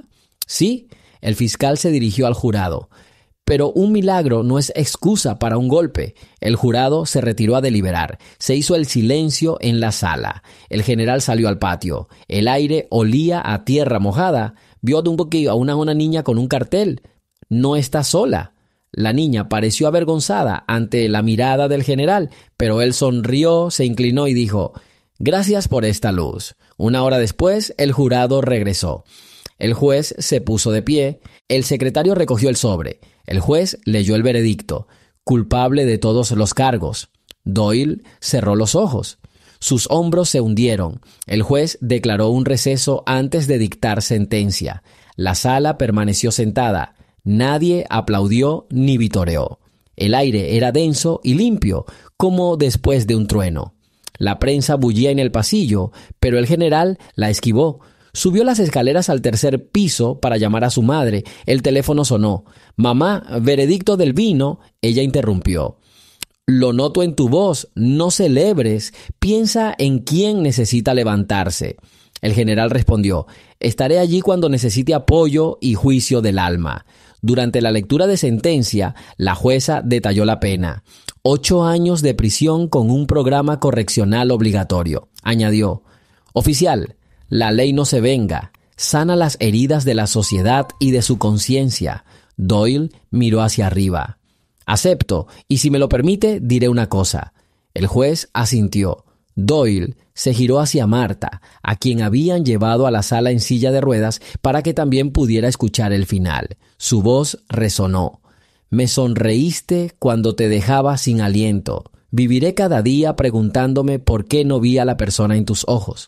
Marta simplemente asintió en silencio. Más tarde, ya en el hospital, le dijo a su hijo: «La injusticia no se cura con lágrimas, pero el agua de la bondad desgasta la piedra del orgullo». En un estado vecino, el veterano George McQueen habló en una reunión de la vieja guardia. Pronunció unas palabras que fueron copiadas en los carteles de entrenamiento de la academia. Barrió pisos durante 40 años y aún así recibió una patada en la cara. La frase circuló en los periódicos, pero alguien reemplazó el anglicismo barrió pisos por el simple barrió. 2 semanas después, cuando se derritió la nieve, la ciudad amaneció con el aroma de la primavera temprana. En las paradas de autobús aparecieron carteles con una sola frase: «No necesitas títulos para ser digno de protección». La fuente era grande, sin autoría. La gente leía, asintiendo. Mientras tanto, en el taller del relojero Walter Green, colgaba un reloj con un nuevo grabado en la esfera: «El tiempo preserva a quienes se preservan mutuamente». Los últimos números, 18 y 45, eran de oro.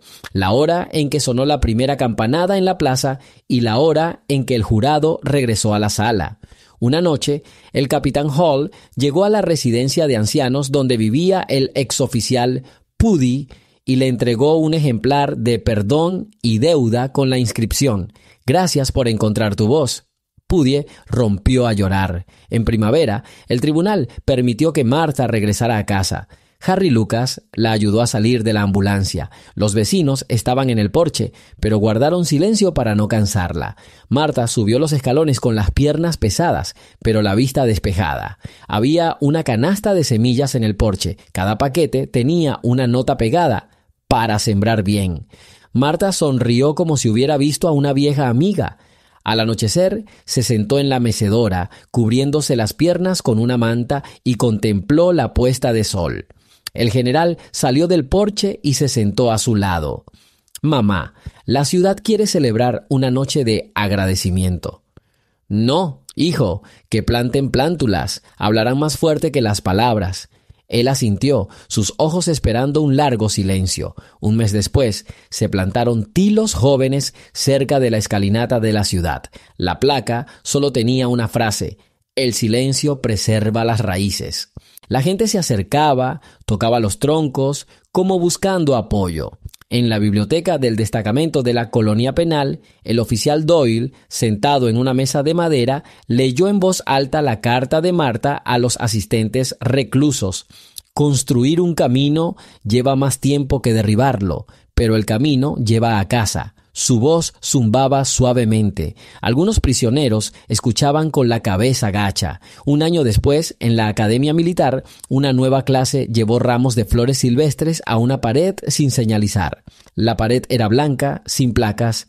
El cadete Richard Payne, un joven de mentón afilado, le preguntó al instructor: «¿Por qué ponemos flores aquí?». El mayor respondió: «Porque rompieron al hombre que era el puente. Honramos el puente, no la piedra». El periódico La Voz del Distrito ha publicado un número de aniversario titulado «Un año después del impacto». En la portada, una fotografía de Martha sentada en el porche sosteniendo una cesta de mimbre con semillas.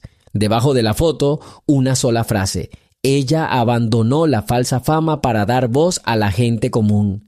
Esa mañana, Martha fue a los sembrados. La tierra estaba cálida y húmeda, con el aroma a eneldo en el aire. Se arrodilló y tamizó un puñado de semillas. Su corazón latía con calma. En sus manos, la tierra se sentía suave y pesada a la vez, un recuerdo del pasado y una promesa de futuro. El general permaneció en la sombra sin intervenir. Comprendió, una hazaña suena fuerte, pero la conciencia habla en voz baja. En la escuela remota, el pequeño tablero de honor se ha actualizado. La maestra, la señorita Dorothy Wilson, ha colgado una foto de Martha, una instantánea en blanco y negro donde aparece sonriendo y sosteniendo un libro. Debajo de la foto está el siguiente texto: «La amabilidad no es un don, sino un arte». Los niños estaban leyendo y alguien preguntó quién era. Dorothy respondió: «La mujer que no pasó de largo». La plaza del pueblo estaba pavimentada de nuevo. En el centro había una losa de bronce sin nombre, solo la silueta de un pan sobre una piedra rota. La losa se llamaba Voto de Recuerdo. Los transeúntes se detenían, tocando el metal tibio. En la oficina del fiscal Chase había un recorte de la frase de George McQueen: «Barrió el suelo durante 40 años y aún así le dieron una paliza». El fiscal la examinaba todos los días, antes de firmar una nueva denuncia. 5 años después, el veterano George McQueen murió mientras dormía. Antes de morir, pidió que le entregaran el libro El viejo y el mar y una nota de Martha. Martha se presentó en el funeral con una pequeña cesta de claveles.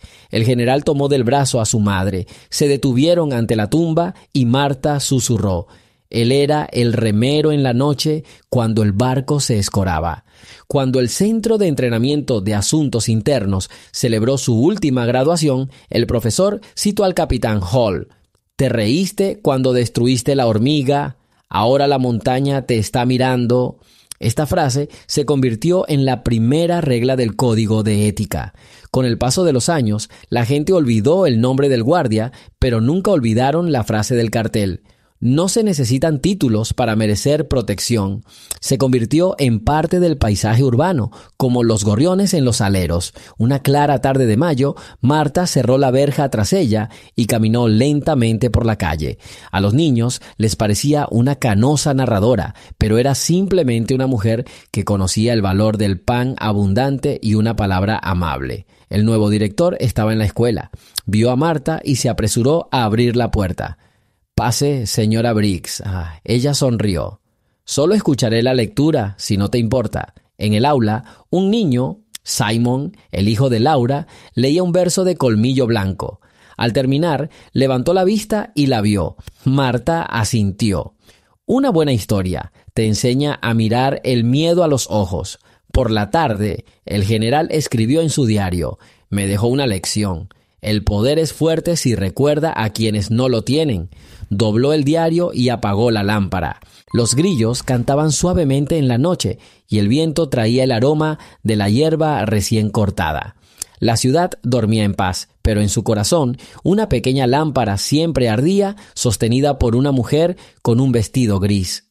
Pero la historia no murió entre los muros del tribunal. Un mes después del veredicto, se celebró una audiencia del Comité de Derechos Humanos en la capital del país. En un amplio salón, donde las lámparas de araña de cristal brillaban bajo las bóvedas, el general Briggs se dirigió a la comisión. Su voz sonaba serena, sin presiones. «Vine no como soldado, sino como hijo. Vi cómo de un solo golpe la calle se convertía en un espejo, donde cada uno veía el verdadero reflejo de su propia conciencia». Propuso el programa Torch, que exigiría a todos los distritos policiales realizar un curso anual sobre comunicación con personas mayores y desescalada emocional. Un miembro del comité señaló: «Ya existían programas similares». El general respondió: «Existieron, pero no vivieron. Se abrieron con noticias y se cerraron con el cansancio. La intonositil antorcha arderá hasta que nos quedemos sin aliento». Mientras tanto, en la colonia, el oficial Doyle se matriculó en un curso de biblioteca. Le encargaron el catálogo de fichas. Trabajaba despacio, pero con cuidado. Por la noche, cuando los barracones ya dormían, leía cartas enviadas por desconocidos, algunos con reproches, otros con un llamado a la perseverancia. Una carta no estaba firmada, solo contenía esta línea: «No temas el largo camino sin un arma».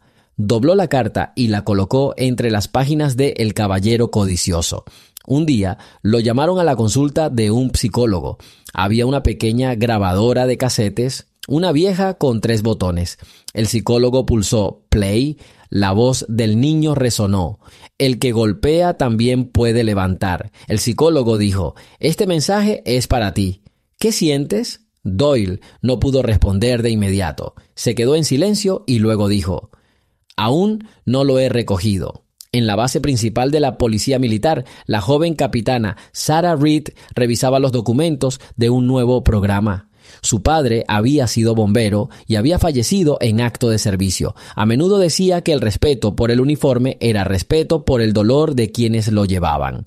Sarah tenía una fotografía de Marta recortada de un periódico en su escritorio.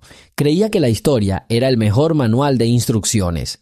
En verano se celebró una feria de buenas obras en el estadio municipal. Las gradas estaban llenas de ruido, pero cuando Marta subió al pequeño escenario, la gente guardó silencio. Se apoyaba en un bastón, aún le dolía la pierna. «No me gusta hablar desde arriba», empezó en voz baja, «pero hoy no se trata de alturas. Hoy se trata de la distancia entre los corazones. Es más corta de lo que crees». Contó cómo un niño llamado Andrew tartamudeaba de la emoción, y ella le dio una rama de canela. «Póntela debajo de la lengua, el futuro será más dulce». La gente reía y lloraba. Al final dijo: «Deja que la amabilidad se convierta en un hábito como respirar». Estas palabras aparecieron en las noticias radiales de la noche. En otoño, el general fue a la colonia penal.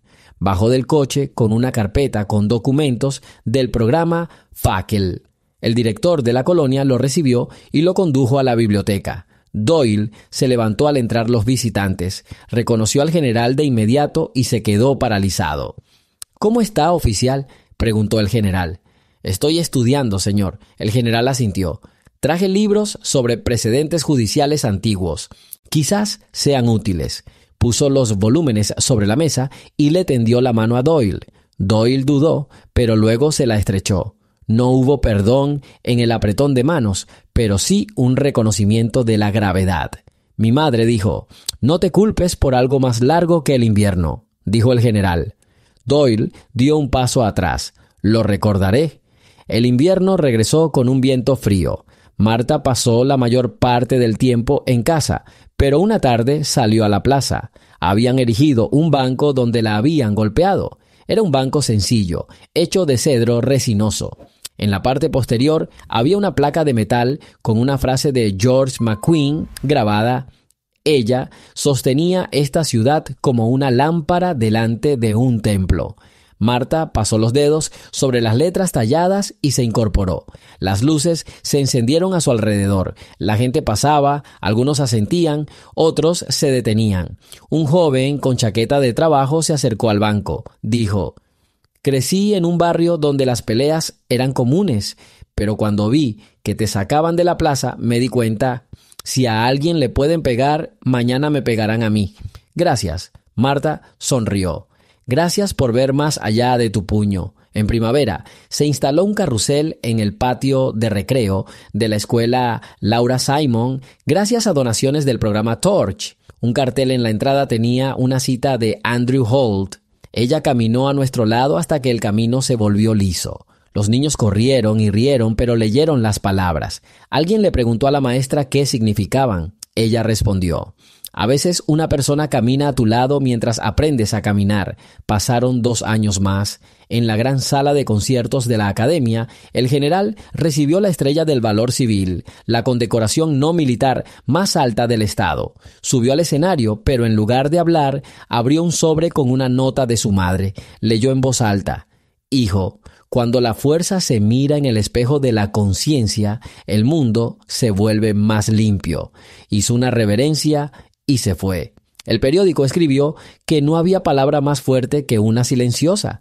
Más tarde, en casa de Marta, los niños de la escuela vecina estaban sentados en una mesa de madera.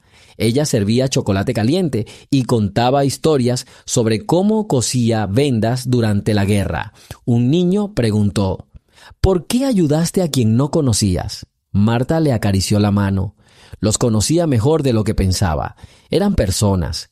Un día de verano, Marta y el general subieron una colina a las afueras de la ciudad. Desde la cima se veía el valle y el río. El sendero era empinado, pero Marta caminaba apoyándose en su hijo. En la cima se sentaron bajo un viejo arce. El general preguntó: «Mamá, ¿cómo sobreviviste ese día?». Ella respondió: «Escuché mi corazón, latía», lo que significaba que el trabajo no estaba terminado. Él asintió y luego dijo: «Pensé que tu amabilidad era una espada en una vaina». Marta sonrió. «La espada corta, hijo. La bondad cose». El último invierno de Marta transcurrió en silencio. Se sentó junto a la chimenea, sosteniendo un paño de punto. El general se acercó y le puso un libro en el regazo. Lo abrió. En la portada había una dedicatoria de Emma Harris a mi faro. Marta cerró los ojos. El fuego crepitaba en la chimenea, como si aplaudiera. Esa noche se fue sin un suspiro, con la cabeza apoyada en el mullido sillón. El general permaneció sentado junto a ella un buen rato hasta que amaneció. Se levantó y salió al porche. El cielo estaba rosado, los pájaros cantaban. De repente se dio cuenta de que la ciudad había empezado a resonar sin ella, pero también gracias a ella. Una semana después, el funeral atrajo a tanta gente que las calles quedaron en silencio. La iglesia de San José no dio cabida a todos. La gente permanecía de pie en la calle, tomada de la mano. Las palomas se posaban en los tejados de las casas. El capellán pronunció palabras sencillas, pero lo principal resonó en el silencio de los corazones. La procesión fúnebre pasó junto a un banco en la plaza. Sobre él yacía una hogaza de pan, envuelta en un paño limpio. La procesión se detuvo y el sacerdote se quitó el sombrero. El viento trajo el olor a corteza caliente. Walter Green, el relojero, detuvo su reloj. La manecilla se detuvo en el minuto en que Marta inclinó la cabeza. Tras el funeral, el general regresó a casa y encontró un sobre, una carta de su madre, escrita un año antes de los sucesos. Contenía solo una frase: si alguna vez tienes que elegir entre la fama y el pan tranquilo, elige el pan. Puso la carta en el diario. Tras un mes en la colonia, el oficial Doyle completó el curso y comenzó a enseñar a leer a los prisioneros. Empezaba cada lección diciendo: en esta biblioteca no hay paredes, solo puertas. Había un retrato de Marta en la pared. Él mismo pidió colgarlo. Algunos prisioneros reían, otros escuchaban, pero algunos aprendieron a leer cartas de niños. La ciudad seguía viva. El mercado primaveral aún olía a pan de jengibre y verduras frescas. Al atardecer, la gente se sentaba en los bancos, sin darse cuenta de que sostenían una taza en las manos, calentándola como un corazón. Lámparas de queroseno ardían en las ventanas de las casas. Se instalaron, según el proyecto, antorcha en memoria del primer huracán, cuando Marta caminaba con una lámpara y sopa. Mientras tanto, el programa Torch se había expandido a 7 estados. Los informes indicaban que las quejas sobre el uso no profesional de la fuerza habían disminuido. Pero en las conferencias, el general declaró: no creo en los números. Creo en los ojos de una anciana que regresa a casa con pan y no mira atrás. En marzo, el día del cumpleaños de Marta, toda la ciudad apagó repentinamente las luces eléctricas durante 1 minuto. La gente encendió velas. Las luces parpadearon en las ventanas como si la ciudad brillara de estrellas. El locutor de radio informó: hoy recordamos a la mujer que demostró que la luz no está en la lámpara, sino en las palmas de las manos. Un año después, el agente Doyle solicitó la libertad condicional. En la audiencia declaró: no les pido que quiten las piedras, les pido que me den tiempo para moverlas a donde se necesitarán los puentes. El tribunal concedió la petición sujeta a 2,000 horas de servicio comunitario bajo el programa Fackel. En su primer día de libertad, Doyle se dirigió al banco de la plaza, se quitó el reloj con cuidado, miró la esfera y detuvo los segundos al acercarse al cartel. Se sentó y apoyó la palma de la mano en el árbol. La gente pasaba, pero no lo reconocía. Iba sin uniforme, sin estrellas, sacó la carta de Andrew, la releyó y suspiró. Construiremos, dijo en voz baja, construiremos un camino nivelado. Por la noche fue a casa de Marta y llamó. El general abrió la puerta. 1 segundo duró 1 siglo. Entonces Briggs se hizo a un lado y señaló una silla en el porche. Doyle se sentó y se quitó la gorra. El general dejó 2 tazas de té. No vine a pedir perdón, vine a comprender el camino, dijo Doyle. El general asintió. La comprensión comienza con el silencio. Se sentaron en silencio. Se oían voces de niños a lo lejos. Se oía crujir la tierra seca del huerto. Los brotes jóvenes se extendían hacia el cielo. Al atardecer, un niño llamado Andrew se acercó a la casa. Llevaba una pequeña flor en la mano. Al acercarse, miró a Doyle y le ofreció la flor. La carretera todavía está en construcción. Doyle tomó la flor con lágrimas en los ojos. Respondió en voz baja: «Gracias, profesor». Andrew se rió. «Todavía estoy aprendiendo». Por la noche, cuando la ciudad dormía, el general miró al cielo. Donde las estrellas se asomaban entre las nubes, vio el reflejo de la lámpara de su madre. Sabía que el resplandor perdura mientras alguien lo proteja con sus manos. Y en el silencio, donde hasta el viento caminaba de puntillas, sus palabras sonaban como el susurro de una tela. «No necesitas títulos para ser digno de protección». Con estas palabras terminó la historia, pero el viaje no. Pero la historia no murió entre los muros del tribunal. Un mes después del veredicto, se celebró una audiencia del Comité de Derechos Humanos en la capital del país, en un amplio salón donde las lámparas de araña de cristal brillaban bajo las bóvedas. El general Briggs se dirigió a la comisión. Su voz sonaba serena, sin presiones. Vine no como soldado, sino como hijo. Vi como de un solo golpe la calle se convertía en un espejo donde cada uno veía el verdadero reflejo de su propia conciencia. Propuso el programa Torch, que requería que todos los oficiales de policía del condado tomaran un curso anual sobre comunicación con personas mayores y reducción de emociones. En verano se celebró una feria de buenas obras en el estadio municipal. Las gradas estaban llenas de ruido, pero cuando Marta subió al pequeño escenario, la gente guardó silencio. Se apoyaba en un bastón. Aún le dolía la pierna. En otoño, el general fue a la colonia penal. Bajó del coche con una carpeta con documentos del programa Fackel. El director de la colonia lo recibió y lo condujo a la biblioteca. En la primavera se instaló un carrusel en el patio de recreo cerca de la escuela. Laura Simon, utilizando donaciones del programa Torch. Un año después, el agente Doyle solicitó la libertad condicional. En la audiencia declaró: no les pido que quiten las piedras, les pido que me den tiempo para moverlas hacia donde se necesitan puentes. En los 3 meses transcurridos desde el veredicto, se han producido cambios discretos en la ciudad.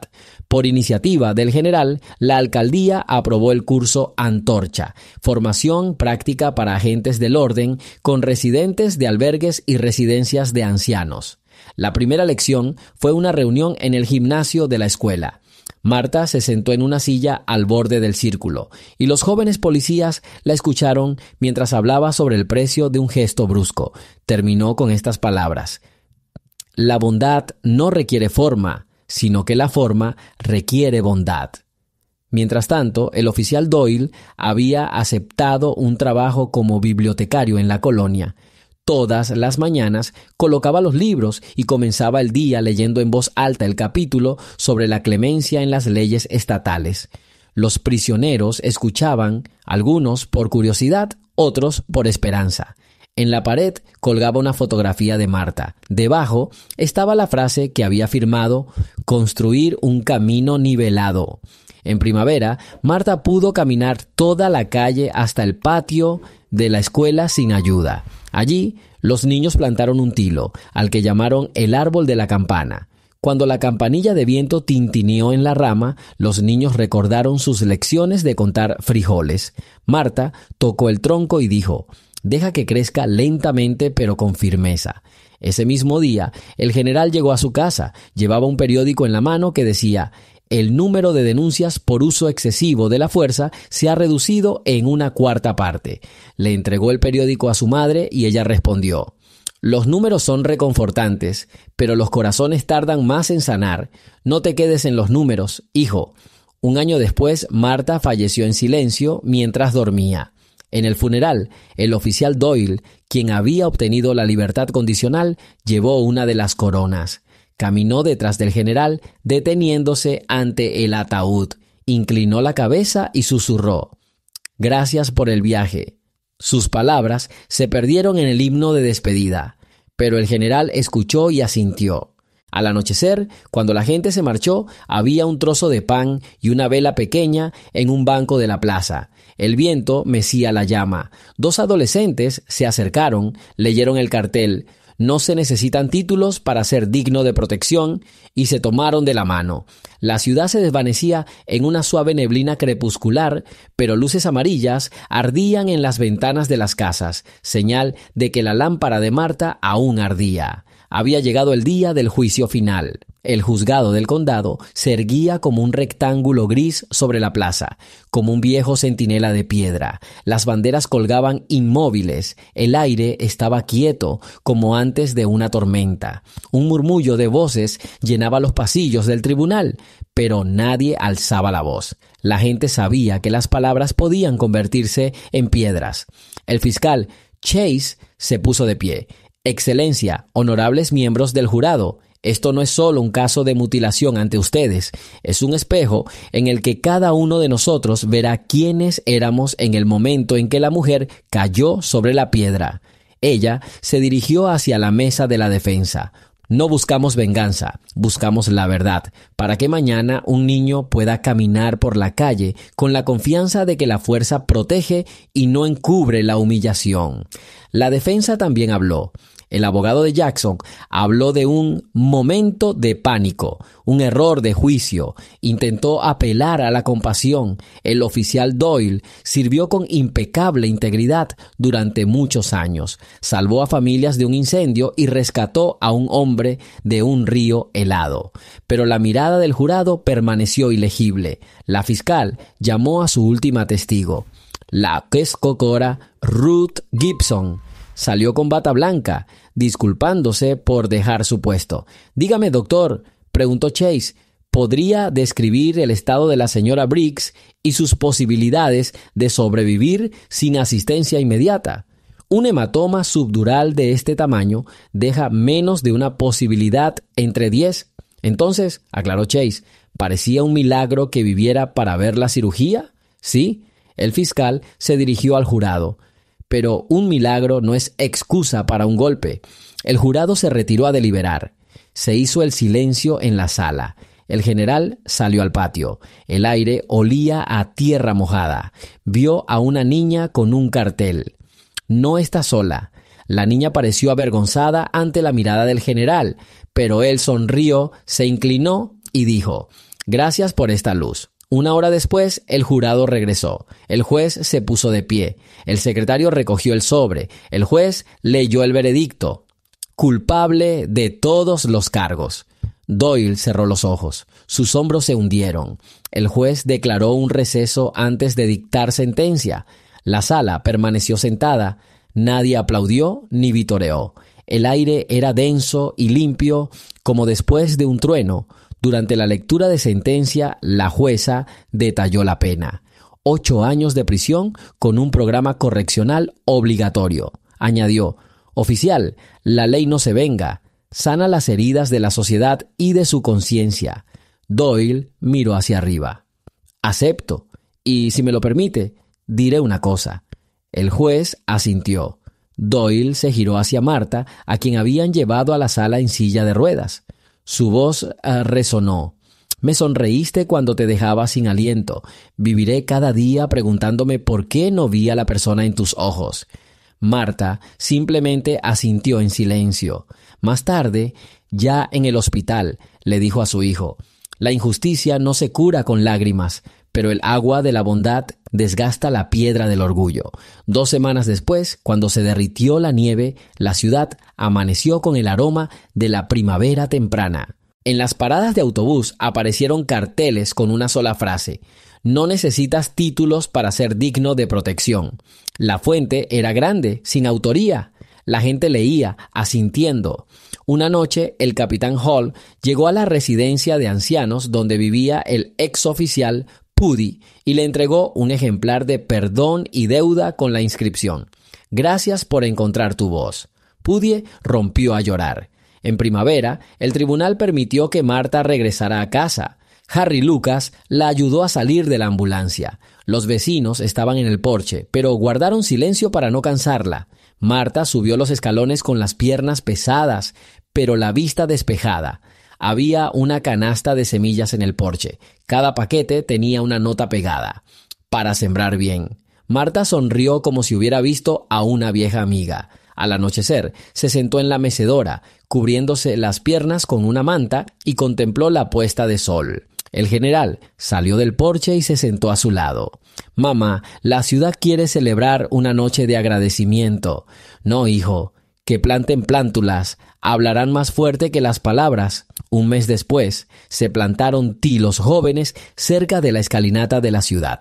La placa solo tenía una frase: «El silencio preserva las raíces». La gente se acercaba, tocaba los troncos, como buscando apoyo. En la biblioteca del destacamento de la colonia penal, el oficial Doyle, sentado en una mesa de madera, leyó en voz alta la carta de Marta a los asistentes reclusos. Construir un camino lleva más tiempo que derribarlo, pero el camino lleva a casa. Su voz tarareó suavemente. Pasaron 10 años. Al amanecer, un veterano de la feria de Georgia levantó un cartel con la fecha: «Hoy Era la inauguración de un nuevo puente sobre el río llamado Martha's Road. La multitud se quedó paralizada al ver la cinta ondear al viento. Andrew Holt, ahora profesor, cruzó el puente primero. Llevaba un pequeño ramo de margaritas silvestres y repetía en voz baja una frase que había aprendido una vez. Caminó a mi lado hasta que el camino quedó liso. Detrás de él venía el oficial Doyle, sin uniforme, con una pala para plantar un arce joven en el soporte. Las hojas del árbol temblaron, aceptando el futuro, mientras el cielo aplaudía.